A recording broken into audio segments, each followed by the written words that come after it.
हमारे वीडियो मसीहों के लिए, बाइबल सिखाने के लिए और उन लोगों के लिए बनाए जाते हैं जो सच्चे परमेश्वर को ढूंढ रहे हैं। किसी अन्य धर्म की आलोचना करना या उसके अनुयायियों का अपमान करना हमारा उद्देश्य बिल्कुल नहीं है। लेकिन कई क्षेत्रों में बाइबल की शिक्षाएं अन्य धर्मों के साथ मेल नहीं खाती। इसलिए अगर किसी को बाइबल की इन शिक्षाओं से ठेस पहुंचती हो तो कृपया हमारे वीडियो को न देखें। धन्यवाद।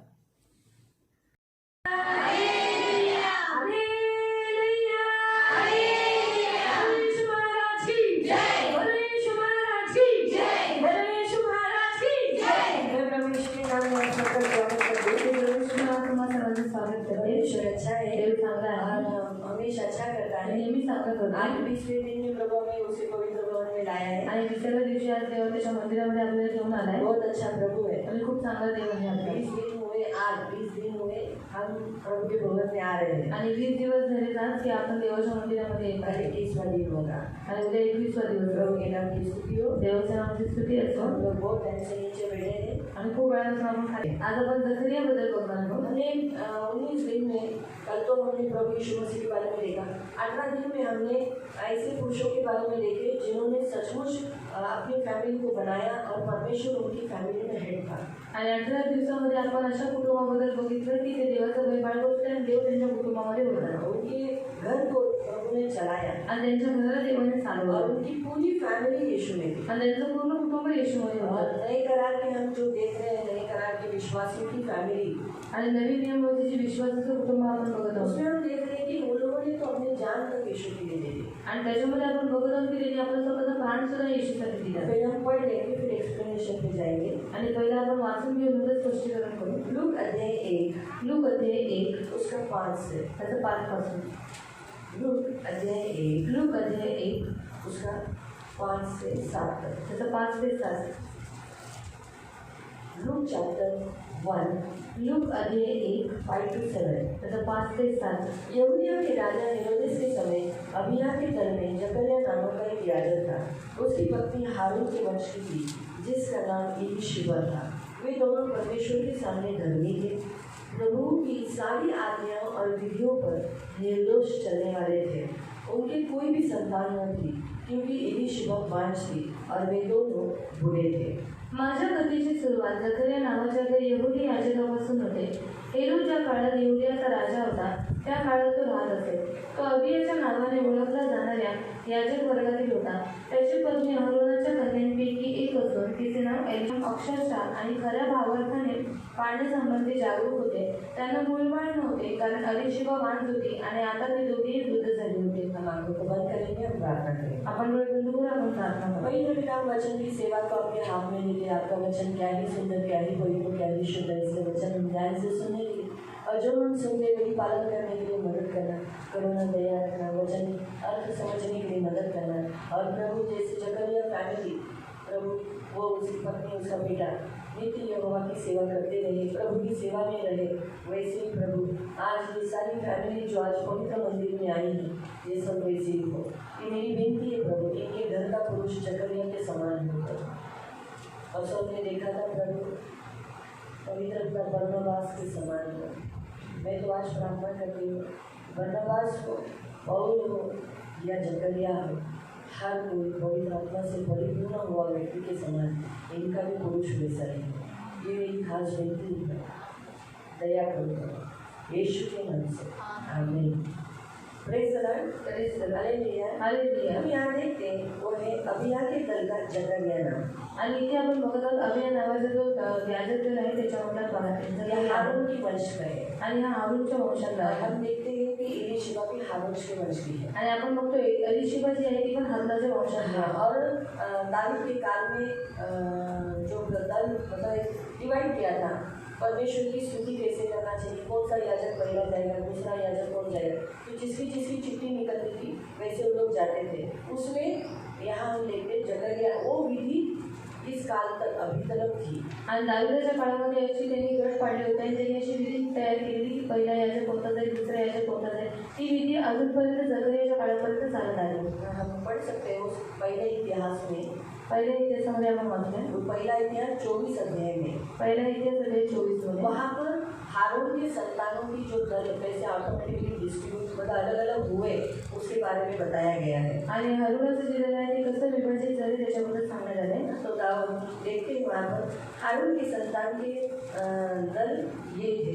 हारून का पुत्र नादाब, अबीहू, एलियाजर, इतमार. परंतु नादाब और अबीहू मर गए और उन पिता के सामने पुत्र ही मरे क्योंकि उनको बच्चे नहीं हुए थे.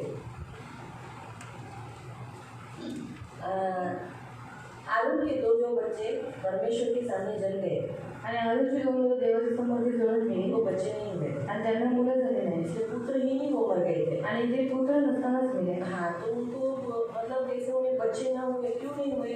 क्योंकि वो जवान थे आणि त्यांना मुलं कारण झाली तर ती तरुण होती. दूसरा बात उन्होंने बाहर की आग ली थी. दुसरं त्यांनी बाहेरची आग घेतली. परमेश्वर ने जब समर्पण किया था पवित्र स्थान में तो एक अग्नि ऊपर से भेजी थी आणि देवाने जेव्हा त्या पवित्र भवनाचं समर्पण झालं होतं तेव्हा देवाने एक आग वरून दिली और होती उस आग को पवित्र आग कहा गया. आणि त्या आगीला पवित्र आग म्हणण्यात उसमें आले से ही आग लेना था. आणि त्याच्यातूनच आग घ्यायची होती. लेकिन उसके दोनों बच्चों थोड़े से केयरलेस होने के कारण क्या हुए, बाहर जो आग जली हुई थी उसमें की आग लेकर उसने वो पवित्र स्थान में धूप जलाने लगे. आणि त्याचे दोन्ही मुलं निष्काळजी होते म्हणून त्यांनी काय केलं, बाहेरची आग घेतली आणि पवित्र स्थानामध्ये जाऊन पेटवली. और फिर आपको मालूम है वो दोनों के दोनों मर गए. आणि तुम्हाला माहिती आहे की दोघं मेली. तो अगर आप इसे आगे आगे पढ़ते जाओगे तो वहाँ पर आप देखोगे 10वें वचन में लिखा है 7वीं इकोस और 8वीं अबियहा. मतलब 8वें नंबर पर कौन था? अबियहा. आणि 8व्या नंबरवर कोणता? अबिया. और उसी दल का है ये जकरिया. आणि त्याच दलाचा आहे हा जकरिया. तो कुछ दल बनाए थे, हारून के वंश के दल थे. आणि हारूनच्या वंशाचे काही दल होते. दल यानी ग्रुप बोलते हैं ना जिसे. अभी हम लोग कभी कभी कॉम्पिटिशन खेलने जाते हैं या कॉम्पिटिशन का कभी सोचो आज प्रश्न. हाँ सही बात है, मैं तो बोलना मिले. ध्यान से वचन सुनो आणि लक्षपूर्वक वचन ऐका. मैं प्रश्न पूछूंगी. मी प्रश्न विचारेल. तो जो उत्तर नहीं देगा, जो उत्तर देणार नाही उनको काटूंगी. इसलिए ध्यान से सुनना. म्हणून लक्षपूर्वक और वचन जो ऐका. वचन उत्तर देगा आणि जो उत्तर देईल उसको काटेंगे. त्याला काठी नाही. परसों भी ऐसे ही किया था, याद है ना. तो इसलिए तो अच्छा है आप लोग सोओगे नहीं. आणि म्हणून तुम्ही झोपणार नाही. अच्छी रीति से वचन सुनो. चांगल्या पद्धतीने वचन ऐका. अभी फिर से शुरुआत करें. पुन्हापासून तुम्ही सुरुवात करते. हम कैसे जब कंपटीशन होता है आणि जेव्हा कॉम्पिटिशन होतं उस समय ग्रुप किया जाता है. त्यावेळेस ग्रुप करण्यात येतात. वैसे ही परमेश्वर की सेवा के लिए हारून के वंश का ग्रुप किया गया था. आणि तसंच देवाच्या सेवेसाठी हारूनच्या वंशाचा एक ग्रुप करण्यात आला होता. उसमें अबिया इस ग्रुप का नाम था आणि त्याच्यामध्ये अबिया हा ग्रुपचं नाव होतं. और उस ग्रुप से ही जकरिया गिना गया है. जकरिया का अब सेवा काल आ गया है. आणि त्या गटामधूनच काय झाले, जकरियाचा काळ सेवेसाठी आला. जकरिया याजक है. जकरिया हा एक याजक आहे. धूप चढ़ाने के लिए उसे सेवा दी है. आणि धूप जाळण्याची सेवा त्याला दिलेली आहे. जो हर कोई किसी को नहीं मिलता. आणि जी प्रत्येक कोणाला भेटत नाही. साल में एक ही बार महायाजक अति पवित्र स्थान में जाकर परमेश्वर के लिए लघु और वहाँ धूप जलाता है. आणि वर्षातून एकच महायाजक काय करतो, पवित्र स्थानामध्ये जाऊन धूप जाळतो आणि होमार्पण करतो. अब हम यहाँ देखते हैं ये जो याजक है वो कौन से हारून के ग्रुप का है, हारून के वंश का है. आणि एलियाजर हा जो याजक आहे तो कोणाच्या वंशातून आहे? जकरिया जो याजक आहे तो कोणाच्या वंशात आहे? हारूनच्या वंशात. जकरिया के नाम का अर्थ है जकरियाच्या नावाचा अर्थ आहे परमेश्वर मुझे स्मरण करता है. देव मला आठवणीत ठेवतो. उस नाम का अर्थ है. त्या नावाचा अर्थ हा आहे. उसका जन्म जकरिया का हेब्रोन में हुआ. जकरियाचा जो जन्म आहे तो हेब्रोनमध्ये झाला यरूशलेम में वो पड़ा. आणि यरूशलेममध्ये तो मेला. हम यहाँ देखते हैं उसकी पत्नी का नाम इलीशिबा है. त्याच्या पत्नीचं नाव एलिशिबा आहे. हम यहाँ देखेंगे तो इलीशिबा भी हारून के वंश की है. एलिशिबा सुद्धा हारूनच्या वंशातली आहे. तो ये पति पत्नी दोनों भी धर्मीय लिखा है. आणि हे दोन्ही नवरा बायको नीतिमान आहेत. स्पष्ट रीति से अभी कोई कोई घरों में देखो काही काही घरांमध्ये बघा पुरुष धर्मी होते हैं. आणि जो पुरुष आहे तो नीतिमान असतो. नोहा धर्मी था. नोहा नीतिमान होता. उसकी बीवी थी क्या? आणि त्याची पत्नी होती का?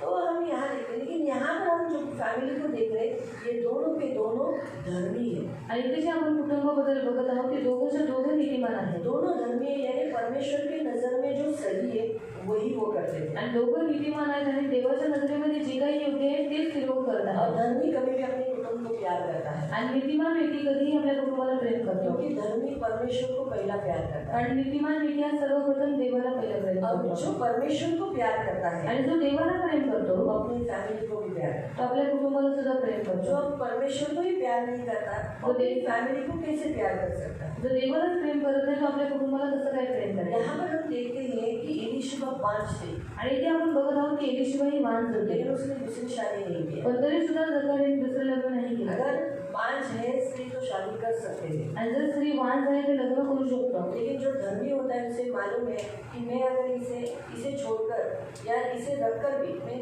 उसी के सामने दूसरी शादी करूँगा तो इसके आंसू परमेश्वर की बेटी पर गिरेंगे और उसके कारण में मुझे क्या होगा, हाय मिलेगा।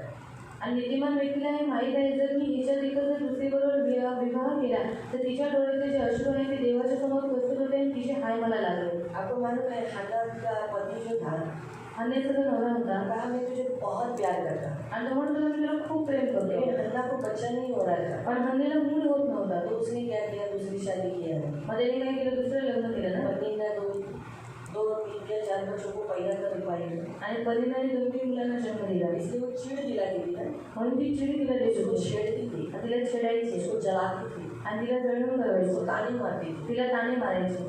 लेकिन पति क्या बोलता है, क्या मैं तुझे 10 पुत्रों से बढ़कर नहीं, आणि नवरा काय म्हणतो, मी काही तुला 10 पुत्रांपेक्षा श्रेष्ठ नाही आहे काय, मैं बढ़कर नहीं, मैं तुझे बहुत प्यार करता। आणि मी तुला खूप प्रेम करतो। अगर सचमुच उसका पति उसे प्यार करता है तो फिर उसने दूसरी शादी नहीं करना चाहिए। आणि खरोखर जर तो तिला प्रेम करत असला असता तर त्याने दुसरं लग्न केलं नसतं। यहाँ हम जकरिया से यही तो हम देखते हैं, आणि ते आपण जकरियाच्या वेळी शिकत आहोत, उम्र निकल चुकी है, आणि वय निघून गेलेलं आहे, स्पष्ट रीति से लिखा है दोनों बूढ़े थे। आणि इथे स्पष्टरीत्या लिहिलेलं आहे की दोघेही वृद्ध झाले होते, एलीशिबा तो बांझी थी, आणि एलीशिबा तर माणसंच होती, बूढ़ी हो या कोई फर्क नहीं पड़ता है, माझा वयस करायला काही फरक नाही पडत, लेकिन जकरिया भी बूढ़ा हो गया। पण जो जकरिया आहे तो सुद्धा वृद्ध झालेला आहे। लेकिन यहाँ हम देखते हैं वो सचमुच परमेश्वर को प्यार करता था, परमेश्वर का भय मानता था, इसलिए बूढ़ा होने के बावजूद भी ना उसने एलीशिबा को कभी छोड़ा, ना कभी ताना मारा, ना ही उसे इंसल्ट किया और ना ही दूसरी शादी किया। आणि तो वृद्ध असून सुद्धा त्यांनी दुसरं लग्न केलं नाही किंवा त्यांनी एलीशिबाला सोडून किंवा दुसरं लग्न करून त्यांनी तिला त्रास नाही दिला। ये परमेश्वर आज हमें पुरुष से एक स्वभाव दिखाता है, आणि हा पुरुषाद्वारे देव आपल्याला एक स्वभाव दाखवतो, इसलिए हर पुरुष धर्मी होना चाहिए। म्हणून प्रत्येक पुरुषाने नीतिमान असला परमेश्वर पाहिजे। की नज़र में जो सही हो अगर आप करोगे तो जरूर आपकी पत्नी आपके आगे रहेगी, आपके बच्चे आपके बाजू में इर्द-गिर्द रहेंगे। आणि जर तुम्ही देवाचा भय बाळगला तर तुमची जी पत्नी आहे ती तुमच्याकडून खुश राहील आणि तुमची मुलं तुमच्या आजूबाजूला राहतील। धर्मी को प्रतिफल जरूर मिलता है, नीतिमानाला प्रतिफल नक्की इन भेटेल, दोनों को प्रतिफल मिला। आणि या दोघांना सुद्धा प्रतिफल भेटलं, बूढ़े हुए लेकिन फिर भी मिला, आणि वृद्ध झाले तरी सुद्धा त्यांना प्रतिफल उन्होंने भेटलं, कभी कुड़कुड़ाया नहीं। त्यांनी कधीही कुरकुर नाही हम केली, इतनी सेवा करते हैं, ज्ञान एवढी सेवा हम करतो, दोनों भक्ति करते हैं, आम्ही दोघंही भक्ती करतो, क्योंकि यहाँ लिखा है वो धर्मी थे, आणि ते दोघं सुद्धा धर्मी होते, इसका मतलब दोनों प्रार्थना करते थे, म्हणजे दोघं पण प्रार्थना करायचे, दोनों परमेश्वर के सामने हमेशा अपने आप को समर्पित करते थे, आणि दोघं देवाच्या समोर नेहमी स्वतःला प्रस्तुत करायचे, है ना? सही बात है। तो वो लोगों ने प्रार्थना करना छोड़ा नहीं था, त्यांनी प्रार्थना करणं सोडलं नव्हतं, इसे इन दोनों का परमेश्वर पर रखा हुआ विश्वास और धीरज हम देखते हैं कि बढ़ा है। आणि ह्याच्याद्वारे आपण बघतो की त्यांनी देवावर ठेवलेला विश्वास आणि जो धीर आहे तो वाढलेला आहे। हालेलुया। हालेलुया। इतना तक सुना? इथपर्यंत ऐकलं? हाँ, ठीक है। शुरुआत करूँ प्रश्न अनुग्रह से, ऐसा करके पीछे से अनुग्रह हम गुणाबद्दल आपण बघतोय, हम देखते हैं, आणि हे जे नीतिमान कुटुंब आहे जे देवाच्या योजनेची वाट पाहत आहे, इसलिए परमेश्वर ने देखो उनके लिए एक योजना बनाई। म्हणून बघा देवाने त्यांच्यासाठी ही योजना बनवली। दोनों उम्र हो चुके थे, दोघांना वृद्ध झाले होते, लेकिन हम यहाँ देखते हैं कि वो परमेश्वर ने उसके लिए कौन सा उपाय किया। आणि इथे आपण बघत आहोत की देवाने त्यांच्यासाठी काय उपाय केला। एकदा जकरियाचा याजक वर्ग मंदिराच्या कामावर असताना व तो याजक म्हणून देवापुढे सेवा करीत असताना देवाच्या मंदिरात जाऊन धूप जाळण्यासाठी याजकांच्या रिवाजाप्रमाणे चिठ्ठ्या टाकून त्याची निवड करण्यात आली। तर दरम्यानच्या काळात मंदिराच्या आवारात मोठा जमाव प्रार्थना करीत उभा होता। उपासने धूप जाळवायचा असला म्हणजे अशी आवारात प्रार्थना करण्याची त्यांची प्रथा होती. हाँ, वो लोग कैसा करते थे, जब अगर याजक अंदर गया तो बाहर ये लोग सब लोग मिलकर प्रार्थना करते थे. क्यों? आणि याच्या आतमध्ये गेलं तर बाहेर सगळेजण मिळून प्रार्थना करायची का? क्यों? हाँ, अंदर जो गया है वो जिंदा ही वापस लौटे. आणि आतमध्ये जो गेला त्यांनी जिवंतच पुन्हा अति यावं. पवित्र स्थान में जाने वाला अति पवित्र स्थानात जाणारा कभी कभी मरकर ही आ जाता था. वो जो चेन थी उनको वो चेन से खींचकर बाहर निकाला जाता था उनको. आणि ती कधी कधी तो मरायचा म्हणून काय करायचे, जे लोक ती चेन त्यांना बांधली होती त्याच्यासाठी ते लोक खेचून बाहेर अगर काढायचे. याजकों का जीवन बराबर नहीं है जर याजकाचं जीवन बरोबर नाही तब आहे परमेश्वर के उपस्थिति में वो लोग परमेश्वर उन्हें मार देता था. तर देवाच्या उपस्थितीमध्ये देव त्यांना मारून टाकायचा. प्रभु की स्तुतियों वो काल अभी नहीं है इधर, आणि देवाची स्तुती असते की तो काळ आता इथे नाही है ना. इसीलिए ये काल को अनुग्रह का काल बोला है. म्हणून या काळाला कृपेचा काळ म्हणण्यात आला आहे. क्यों? अगर आज सोचो, अगर हम लोग भी कितने जन यहाँ बैठे बैठे क्या क्या करते रहते हैं. आणि जे आपण पण सुद्धा इथे बसून बसून काय काय पाप हमारा करतो. लाइफ बराबर नहीं है. आपलं जीवन बरोबर नाही यहाँ तो एक जन भी नहीं बचता. आणि नाहीतर इथे एक पण व्यक्ती राहिला नसता. मैं भी नहीं, आप भी नहीं. मी पण नाही आणि तुम्ही पण नाही. वो तो प्रभु की दया. तिथे देवाची दया आहे. यीशु हमारे लिए मरा. येशू आपल्यासाठी मेला. इसलिए आज हम अति पवित्र स्थान में जाने के बावजूद भी हमें शिक्षा नहीं मिलती. म्हणून आज आपण अति पवित्र स्थानात गेल्याच्या नंतर सुद्धा आपल्याला अजून शिक्षा भेटत नाही. तो बाहर ये लोग सब लोग मिलकर, सारी मंडली मिलकर प्रार्थना कर रही थी. आणि तिथे सगळी मंडळी मिळून प्रार्थना करत होती. जखर्या पवित्र स्थानात असताना एकाएकी एक दिव्यदूत प्रकट झाला आणि धूप वेदीच्या उजव्या बाजूस उभा राहिला. हाँ, जहाँ धूप वेदी जलाते हैं उसके दाहिने और क्या हुआ, वहाँ स्वर्गदूत हुआ. उस स्वर्गदूत का नाम है गिब्राइल. आणि त्या स्वर्गदूताचं नाव आहे गिब्राईल. क्या नाम है? काय नाव आहे? हाँ, नाम क्या है स्वर्गदूत का? गिब्राइल. क्या नाम है? गिब्राइल. क्या नाम है? गिब्राइल. ठीक है, आगे. त्याला पाहून जकरिया आश्चर्यचकित व भयभीत झाला. हाँ, नेचुरली स्वर्गदूत को देखे तो कोई भी डरेगा. पण देवदूत त्याला म्हणाला, जकरिया भिवू नकोस, कारण देवाने तुझी प्रार्थना ऐकली आहे. देखो कितने साल से वो लगातार प्रार्थना कर रहा था, बुढ़ा हो चुका था, फिर भी उसे परमेश्वर पर विश्वास है. आणि तो वृद्ध झाला होता तरी त्याला देवावरती खूप विश्वास इससे होता. हम सीखते हैं कि पुरुष को बहुत विश्वास होना चाहिए. आणि याच्यातही आपण शिकतो की पुरुषाला खूप विश्वास असला जैसे पाहिजे. मालूम है, जो परमेश्वर अब्राहम को बुढ़ापे के काल में बच्चा दे सकता है, वही परमेश्वर आज भी है जो मुझे भी बच्चा दे सकता है. आणि त्याला माहीत होतं की जो देव अब्राहमाला मूल देऊ शकतो तो देव आज सुद्धा आहे, तो मला सुद्धा मूल देऊ शकतो. तो उसका विश्वास बड़ा है. आणि त्याचा विश्वास मोठा आहे. जो पुरुष है ना बहुत इम्पोर्टेंट रहता है घर में. आणि पुरुष फार महत्वाचा असतो घरामध्ये. अगर पुरुष सही है तो घर सही है. जर पुरुष योग्य आहे तर घर योग्य आहे. ब्लेसिंग मिलता है, आणि देवाचा आशीर्वाद त्यांना मिळतो. आशीष आता है. आणि देवाचा आशीर्वाद त्यांच्यावर येतो. इसलिए पुरुष के लिए फैमिली बनाई गई. म्हणून पुरुषासाठी कुटुंब बनवण्यात सबसे आलं. पहले पुरुष बनाया गया, म्हणून पहिले पुरुष बनवण्यात आला, उसके बाद उसके लिए स्त्री बनाई गई. नंतर त्याच्यासाठी त्याची स्त्री बनवण्यात आली. इसीलिए हर पुरुष ने अपनी पत्नी को बहुत प्यार करना चाहिए. म्हणून प्रत्येक पुरुषाने आपल्या पत्नीला खूप प्रेम केलं और पाहिजे. बाइबल में ऐसा लिखा है कि वो अपने माँ बाप को छोड़कर अपनी पत्नी से मिला रहेगा. इसीलिए शादी होने के बाद आणि म्हणून त्या बायबलमध्ये दिले आहे की तो आपल्या पुरुष आपल्या आई वडिलांना सोडून आपल्या पत्नीबरोबर मिळून राहील. म्हणून लग्न झाल्याच्या नंतर वो अपनी पत्नी से मिला रहता है. तो आपल्या पत्नीशी मिळून जहाँ राहतो. उसकी पत्नी उसी के साथ रहना है. आणि जिथे त्याची पत्नी आहे तिथेच त्याला पण इसका राहायचं. अर्थ है शादी होने से पहले तुम मित्रों में रहते थे, आणि याचा अर्थ आहे की लग्न व्हायच्या अगोदर तुम्ही तुमच्या मित्रांबरोबर चौक में राहायचा, बैठते थे. चौकीत बसायचा.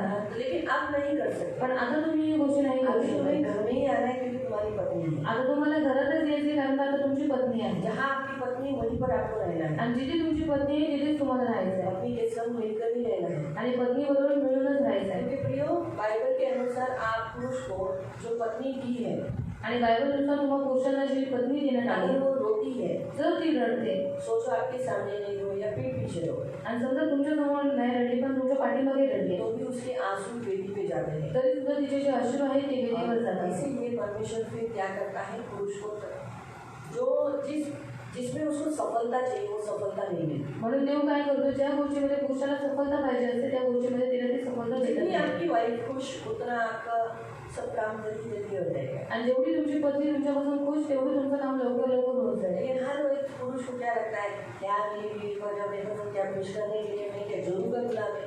इसमें जोरू का गुलाम बोल ही नहीं सी, उसके लिए वो ये सब कुछ बोलने का कोई कारण ही नहीं, साधन ही नहीं है. आणि खूप काही पुरुष काय बोलतात, मी तिला खुश करण्यासाठी मी काही तिचा गुलाम आहे. याच्यामध्ये गुलाम होण्याची काहीच गरज नाही. परमेश्वर ने आपको स्त्री दी है, वो आपके साथ सुखी है, ये देखकर परमेश्वर ब्लेसिंग देता है। आणि देवाने जी तुम्हाला स्त्री दिली ती तुमच्यावर खुश आहे हे बघून देव तुम्हाला आशीर्वाद देतो। आपको मालूम है एलीशिबा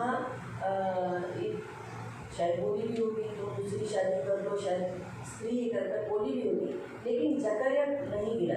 आणि एलिशिबा शायद त्याला बोलली असेल की तू दुसरं लग्न कर, पण जो जकरिया आहे तो त्या पापामध्ये पडला उसे नाही। कहीं ना कहीं फीलिंग होगी कि मैं इसे बच्चा नहीं दे पा रही हूँ, आणि त्याला तिला कुठे ना कुठे जाणीव झाली की मी याला मूल देऊ शकत नाही। तो भी वो अपने पति को रिस्पेक्ट दे रही थी कि मेरा पति कितना अच्छा है कि जो मुझे छोड़कर पराई स्त्रियों के पीछे नहीं गया। आणि तरी सुद्धा ती काय करत होती, आपल्या नवऱ्याला आदर देत होती। का आदर देत होती? कारण तिला माहित होतं की माझा नवरा मला सोडून दुसऱ्या कोणत्या स्त्रीकडे गेला नाही। इसलिए उसने भी परमेश्वर से प्रार्थना की होगी, आणि तिनेही देवाकडे प्रार्थना केली तो असेल, मेरे पति को बहुत आशीष देना, प्रभू माझ्या नवऱ्याला खूप आशीर्वाद मुझे दे। छोड़कर दूसरी स्त्री के पास नहीं गया, आणि तो मला सोडून दुसऱ्या कोणत्या स्त्रीकडे गेला नाही। उसको बहुत आशीष दो, आणि त्याला खूप आशीर्वाद द्या, उसको मदद करो। की त्याला मदत इसी करा। कारण से परमेश्वर ने उसे एकदम बच्चा देने का क्या किया, योजना बनाया, कहा तेरी प्रार्थना सुन ली है। आणि म्हणून देवाने त्याला मूल देण्याची योजना बनवली। म्हणून देव म्हणाला तुझी प्रार्थना ऐकण्यात आली। आगे तुझी पत्नी अलिशिबा हिच्या पोटी तुला एक पुत्र होईल। हाँ देखो रुमाल है, बुढ़ी है, परमेश्वर ने ऐसा बोला क्या तू दूसरी शादी कर ले, दूसरी शादी करके उससे मैं तुझे बेटा देता हूँ, ऐसा बोला? आणि देव असं बोला की तू दुसरं लग्न कर, तिच्याद्वारे मी तुला मूल देणार, असं बोलला का? नहीं ना, नाही ना। उसने क्या किया, तेरी पत्नी एलीशिबा से ही मैं तुझे बच्चा दूंगा, आणि तुझी पत्नी एलिशिबा हिच्याकडनंच मी तुला मूल देईन आणि तू त्याचे नाव योहान असे ठेव। उस बच्चे का नाम क्या रखा गया, यूहन्ना यानी जॉन। आगे तो तुम्हाला आनंद व उल्हास असा होईल आणि त्याच्या जन्मामुळे पुष्कळ लोकांना आनंद वाटेल। तो देवाच्या अति थोर माणसांपैकी एक होईल। त्याने द्राक्ष मध्याला किंवा दुसऱ्या कोणत्याही मध्याला स्पर्श करता कामा नये। तो त्याच्या जन्मापासूनच पवित्र आत्म्याने परिपूर्ण झालेला असेल। तो अनेक यहूद्यांची मने आपल्या प्रभू देवाकडे वळवेल। त्याचप्रमाणे तो प्राचीन काळातील देवसंकल्प निवेदक एलिया याच्यासारखा देवापुढे आत्म्याने व सामर्थ्याने चालेल। स्पष्ट रीति से लिखा है, एलिया की आत्मा और सामर्थ में होकर उसके आगे आगे चलेगी। परमेश्वर ने जूने करार में भविष्यवाणी किया था मलाकी में कि एलिया जरूर आएगा, आणि देवाने मलाकीमध्ये भविष्यवाणी केली होती की एलिया नक्की येईल। और एलिया का आत्मा ही इस यूहन्ना बपतिस्मा देने वाले के ऊपर ठहरा था। आणि एलियाचा जो आत्मा आहे तो ते यूहन्ना बपतिस्मा देणाऱ्यावरती ठरला होता। देखते हैं ये बच्चा बचपन से पवित्र आत्मा से परिपूर्ण है। आणि बघा हा जो हे जे मूल आहे ते लहानपणापासूनच पवित्र आत्म्याने परिपूर्ण आहे। जकरिया प्रभु की सेवा कर रहा है, जकरिया देवाची सेवा करतोय, एलीशिबा भी प्रभु की सेवा कर रही है। एलिशिबा सुद्धा देवाची सेवा करतोय। परमेश्वर ने उन्हें जो बच्चा दिया वो भी ऐसा दिया जो प्रभु के लिए मार्ग तैयार कर रहा है। आणि देवाने त्यांना असं मूल दिलं की तो काय करतोय, देवासाठी मार्ग तयार करतोय। एलीशिबा माता मरियम की रिश्तेदार है, आणि एलिशिबा जी आहे ती माता मरियेची नातेवाईक आहे। जो आप आगे जाके देख पढ़ सकते हैं। इसी इब्राहिम स्वर्गदूत ने उसे कहा कि तेरी जो नातलग है एलीशिबा वो 6 महीने की प्रेग्नेंट है करकर। आणि इब्राहिम स्वर्गदूताने मरियमला सांगितलं की तुझी नातलग एलिशिबा आहे ती आता गरोदर आहे। हम देखते हैं कि वो इतने बुढ़ापे के काल में भी वो गर्भवती हुई और परमेश्वर के सामने वो धर्मी होने के कारण परमेश्वर ने उन्हें प्रतिफल दिया। आणि ते एवढ्या वृद्धापकाळामध्ये गर्भवती झाले आणि देवाच्या नजरेमध्ये नीतिमान असल्यामुळे देवाने त्यांना मूल दिले। आपको समझा? इसलिए प्रियो परमेश्वर का वचन आज क्या कहता है, मानो कि जकरिया से आणि जकरिया देवाचं वचन आज आपल्याला काय म्हणतात, इसको वाइफ अच्छी मिली, त्याला पत्नी चांगली भेटली, सपोर्ट करने वाली, आणि त्याला सपोर्ट करणारी, दोनों मिलकर प्रार्थना करते रहे आणि दोघं मिळून प्रार्थना करत राहिले। ऐसे दोनों को एक परमेश्वर ने एक सुंदर बच्चा दिया। म्हणून दोघांना देवाने एक सुंदर मुलगा दिला। दोनों बूढ़े हो गए थे, नेचुरली पहले मर गए होंगे, आणि दोघी वृद्ध झाले असेल म्हणजे ते दोघं पहिलेच मेले और असेल। जो यूहन्ना जंगल में रहता था, आणि योहान हा जंगलात राहायचा। उस समय पर परमेश्वर ने उससे बात की आणि त्यावेळेस देव त्याच्याशी बोलला और उसे यरदन नदी में बपतिस्मा देने के लिए आणि कहा। त्याला यरदन नदीमध्ये बपतिस्मा देण्यासाठी सांगितलं। मालूम हुआ? तो इस रीति से हम देखते हैं कि एक धर्मी फैमिली को परमेश्वर का हाथ कैसे उसके ऊपर था। आणि ह्या नीतिमान कुटुंबावरती देवाचा हात कशा पद्धतीने होता। परमेश्वर धर्मियों को आशीषित करता है, देव हा नीतिमानांना आशीर्वाद देतो, धर्मियों को फलवंत करता है, नीतिमानांना तो फलवंत उनकी करतो, जरूरत को पूरा करता है। त्यांच्या गरजांना तो पूर्ण करतो। जकरिया से परमेश्वर आपको यही सिखाता है, विश्वास रखना, आणि जकरिया देव तुम्हाला हे शिकवतो, विश्वास ठेवा, धीर नहीं छोड़ना। धीर सोडू नका। आपके कुटुंब के जीवन में कुछ भी गड़बड़ी है तो भी परमेश्वर के लिए रुके रहना। आणि तुमच्या कुटुंबाच्या जीवनामध्ये जी काही गडबडी आहे तरी सुद्धा देवासाठी थांबून राहा। परमेश्वर उस गड़बड़ी को दूर करेगा। देव त्या गडबडीला दूर करेल। उनको बच्चा नहीं था, आणि आणि त्यांना मुलगा नव्हता, परमेश्वर ने बच्चा दिया। देवाने त्यांना मूल दिलं। वही परमेश्वर अगर आपकी फैमिली में कुछ गड़बड़ी है, आणि तोच देव जर तुमच्या कुटुंबामध्ये जर काही गडबडी आहे, सोचो आपकी फैमिली आज मसीह में नहीं है, विचार करा तुमचं कुटुंब आज ख्रिस्तामध्ये नाहीये, तो आज प्रभु उनको मसीह में लाएगा। तर देव त्यांना ख्रिस्तामध्ये आणेल। अगर आपके पति आपसे दूर है, जर तुमचा नवरा तुमच्यापासून लांब तो आहे, आपका पति को आपके पास लाएगा। तो तुमच्या नवऱ्याला तुमच्या जवळ आणेल। अगर आपके जीवन में जैसे इलीशिबा और जकरिया में बच्चा नहीं है, परमेश्वर आपको बच्चे का दान देगा। आणि जर तुमच्या जीवनामध्ये एलिशिबा आणि जकरियासारखं मूल नाही तर देव तुम्हाला मुलाचं दान देईल। कुटुंब की घटी पूरी करने वाला हमारा परमेश्वर है, आणि कुटुंबाची जी गती आहे ती पूर्ण करणारा आपला देव आहे। लेकिन उसके लिए आपको प्रार्थना करना है, क्योंकि ये लोग भी क्या करते थे, प्रार्थना करते थे। पण त्याच्यासाठी तुम्हाला प्रार्थना केली पाहिजे, कारण का ही लोक सुद्धा प्रार्थना करायची। स्वर्गदूत ने कहा तेरी प्रार्थना सुन ली गई, आणि स्वर्गदूत त्यांना म्हणाले की तुझी प्रार्थना ऐकण्यात आली। ये हो गया है तो भी लोग प्रेयर कर रहे थे। आणि वृद्ध झाले तरी सुद्धा ती लोक प्रार्थना करत वैसे होते। ही आपकी फैमिली की जो भी कमी है, घटी है, उसके लिए प्रार्थना करते रहो। आणि तसंच तुमच्या कुटुंबामध्ये जी काही कमी गती आहे त्या गोष्टीसाठी तुम्ही प्रार्थना करा। ऐसा मत सोचो कि ये असंभव है, मेरा पति मेरे पास आएगा, ये अशक्य है, इम्पॉसिबल है, वो अपने माँ बाप से बहुत जुड़ा हुआ है, वो अपने माँ बाप को मुझसे भी ज़्यादा प्यार करता है, वो मेरे पास कभी नहीं आएगा। आणि असा विचार करू नका की माझा नवरा माझ्याकडे येणे अशक्य गोष्ट आहे, कारण तो आपल्या आईवडिलांना खूप प्रेम करतो, त्यांच्याशी तो मिळलेला आहे। परमेश्वर के लिए क्या कर कठिन है? आणि देवासाठी काय कठीण आहे? यहाँ पर परमेश्वर यही दिखाता है, दोनों बूढ़े होने के बावजूद, इलीशिबा बांझ होने के बावजूद, परमेश्वर ने जो कठिन काम था, लेकिन परमेश्वर के लिए कठिन नहीं था, वो आसान कर दिया। आणि हे दोघं जण वृद्ध असून सुद्धा आणि एलिशिबा हे बांध असून सुद्धा जे कठीण काम होतं पण ते देवासाठी कठीण होतं, देवाने काय केलं त्याला करून दाखवलं। आपकी जिंदगी में जो भी कठिन काम है, आणि तुमच्या जीवनात पण जे काही कठीण काम आहे, मेरा लाइफ अब तक ऐसा, आणि असं वाटतं की माझं जीवन कुठपर्यंत असं, कब तक कुठपर्यंत ऐसा आगे चलेगा, ऐसा ही रहेगा। आणि असं पुढे असं चालू राहील। चलिए, प्रभु उत्तर देने वाला परमेश्वर, पण देव उत्तर देणारा देव आहे। परमेश्वर उत्तर देने वाला परमेश्वर, देव उत्तर देणारा देव आहे, ये हमेशा याद रखें। हे नेहमी लक्षात चलिए, आप ठेवा। जितने लोग चैन में खड़े हो जाएंगे, आणि आज जेवढी चैनीमध्ये उभी राहतील आप सबका जो घटी है प्रभु पूरा करेगा, आणि तुमची सर्वांची जी काही घटी आहे ती देव पूर्ण और करेल। जो चैन के अंदर बैठेगा, आणि जी चैनीच्या आतमध्ये बसते वो और उसके कुटुंब के लोगों को जो घटी है वो प्रभू करेगा। कुटुंब बसेले परमेश्वर है, आणि त्यांच्या कुटुंबाची जी काही कमी घटी आहे ती देव पूर्ण करेल, कारण का देव कुटुंब बसलेले देव आहे। परमेश्वर कुटुंब को जोड़ता है, देव कुटुंबाला जोडतो, कितने भी दूर हो किती लांब असू द्या परमेश्वर नजदीक लाता है। देव जवळ आणतो। इफ्सियों की पत्री में लिखा है, इफ्सिकांच्या पत्रात दिलेलं आहे, लोग हमको प्रभु यीशु ने, हम जो दूर थे हमें निकट लाया। आणि आपण जे देवापासून लांब होतो देवाने काय केलं, येशू ख्रिस्ताने आपल्याला त्याच्या जवळ आणलं। पढ़ो उस वचन को, एफिशियंस चैप्टर 2 इफ्सिकांच्या पत्रात आहे 2 उसका 13। त्याचं 13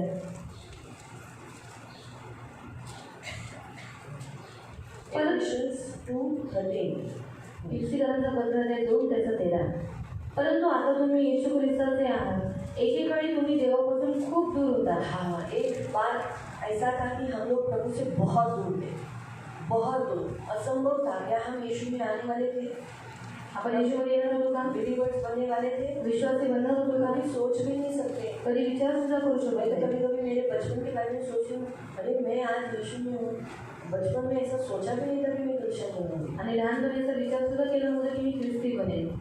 कितना मूर्ति पूजा भी करते थे, आणि किती मूर्तीपूजा आपण कितने करायचो, दूर थे हम, आणि किती दूर होतो अपना आपण, परमेश्वर को दिखाया, आणि एवढं देवाला दुःखवलं, झूठ बोलते थे हम लोग, खोटं बोलायचो चोरी आपण, भी की है, चोरी सुद्धा केली, मारामारी की है, मारामारी केली, कितना कैसा कैसा काम किया है। आणि कशी कशी कामं आपण केली। ऐसे लोग आज हम यीशु में हैं, आणि अशी आपण जी लोक आज आपण देवख्रिस्तात आहोत। इम्पॉसिबल, मैं हम लोग मेरे घर से मैं यीशु में आना इम्पॉसिबल बात थी। आणि माझ्या कुटुंबामधून मी येशूकडे येणं ही अशक्य गोष्ट और होती। मेरी जैसी मसीह में बनना ये भी एकदम इम्पॉसिबल बात थी। आणि माझ्यासारखी ऑलरेडी एकदम देवामध्ये येणं ही एक अशक्य गोष्ट कभी होती। स्थिर नहीं में रही, आणि कधीच मी स्थिर नाही राहिलेली। प्रभु ने देखो हमें इतने दूर थे हम, आप मैं आज लाया है लेकर। आणि देवाने आज आम्ही तुम्ही मी आणि तुम्ही एवढे लांब होतो तरी पण देवाने आपल्याला जवळ आणलं ना, जीसस की फैमिली में बना दिया ना। येशूच्या कुटुंबामध्ये बनवून आज आणलं हम ना। यीशु के घराने के हैं, आज आपण येशूच्या घराण्यात उसके आहोत फैमिली के सदस्य बना दिया। आणि त्याच्या कुटुंबाचा सदस्य आपल्याला बनवलं। तो यही परमेश्वर कहता है, आपकी भी फैमिली में आपको ऐसा लगेगा कि कठिन है, आणि तुमच्याही कुटुंबामध्ये तुम्हाला असं वाटेल की खूप कठीण आहे, लेकिन प्रभु करेगा। पण देव करेल। परमेश्वर की कोई बात कठिन नहीं है। देवासाठी कोणतीही गोष्ट उसके अशक्य नाही। डिक्शनरी में इन इम्पॉसिबल हे शब्द नाही आहे. आणि त्याची जी डिक्शनरी आहे त्याच्यामध्ये अशक्य असं काहीच नाही. सब शक्य है, सगळं काही त्याला शक्य आहे. सब कुछ. सगळं काही. हालेलुया. इसलिए चैन में जितने लोग खड़े हैं, म्हणजे जैनीमध्ये जेवढी लोक उभे आहेत, जब चैन के अंदर प्रार्थना करने से समय पर आप भी अपनी प्रार्थना, आपके कुटुंब में कौन सी घटी है, आणि जेव्हा जैनीमध्ये आतमध्ये प्रार्थना चालू असते तेव्हा तुम्ही जे बाहेर उभे आहेत त्यांनी पण प्रार्थना करा की तुमच्या कुटुंबामध्ये काय कम्युनिटी आहे वो बताओ. ती तुम्ही देवाला सांगा. अगर आपका प्रियजन प्रार्थना नहीं करता है, आपसे दूर है, आपके साथ रहता है लेकिन आपको संभालता नहीं है, आणि तुमचा प्रिय व्यक्ती तुमच्या बरोबर नाहीये, तुम्हाला तो योग्य रीतीने सांभाळत नाही, प्रार्थना करत नाही, उसके लिए प्रेयर करो. त्याच्यासाठी प्रार्थना करा. प्रभु बदलेगा, देव त्यांना बदलेल. है ना. प्रभु कर सकता है ना, देव करू शकतो ना. है ना. सही है? प्रभु ये कर सकता है. आणि देव हे करू शकतो. आओ हम आज प्रेयर करेंगे. यात आपण प्रार्थना करू. हम लोग सब लोग चेंज करेंगे. मला देव मी सुद्धा हे करतोय. धीरज धरना.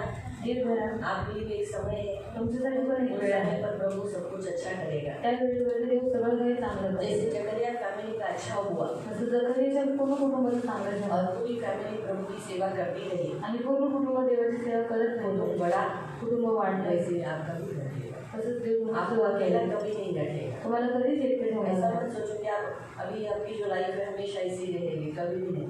आपकी जो जीवन की जो जिस परिस्थिति में है, परमेश्वर चेंज करेगा. आणि तुम्ही ज्या जीवनाच्या परिस्थितीमध्ये आहात ती परिस्थिती देव नक्की वो बदलेल. विश्वास नहीं छोड़ा. फक्त विश्वास सोडू जैसे नका. जकरिया और उसकी पत्नी ने जकर विश्वास नहीं छोड़ा. तसंच जखऱ्या आणि त्याच्या पत्नीने विश्वास नाही सोडला. विश्वास ही बनकर रहना. विश्वास ते बनवून घ्या. प्रभु आपको आशीष दे. देव तुम्हाला आओ आशीर्वाद हम देईल. आखिर का प्रार्थना. हे आपण शेवटची प्रार्थना.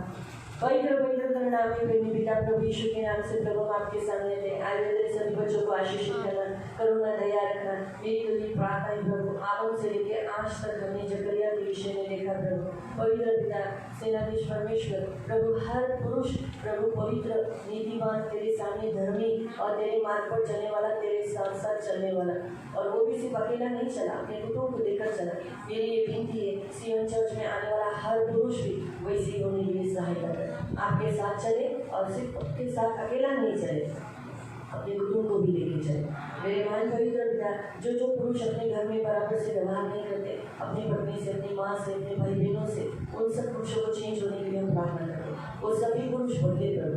बाइबल में लिखा है हम सब जीसस फैमिली के लोग हैं, और जीसस फैमिली के लोग, जीसस फैमिली के जो फैमिली मेंबर्स हैं वो आज्ञा पालन करते हैं. इसलिए इनके घर के सभी लोग आज्ञाकारी हो प्रभु. ये मेरी विनती है, मेरी प्रार्थना है. दया करो यीशु के नाम से. पवित्र पिता प्रार्थना करते प्रभु इनके घर को बनाना. ये प्रभु पवित्र पिता अभी तक कंटिन्यूसली एक दिन पहले दिन से लेके आज 20वें दिन तक कंटिन्यूसली एक फैमिलीज आकर आप पर भरोसा रखकर प्रेयर करके गई, और सारी फैमिलीज आपने बनाई है. हमारा विश्वास है जिसे आप बनाते हो प्रभु से कोई तोड़ नहीं सकता. ये मेरा विश्वास है, मेरा विश्वास है. आपने उन सारी फैमिलीज को बनाया और आज की फैमिलीज को भी आपने बनाया है.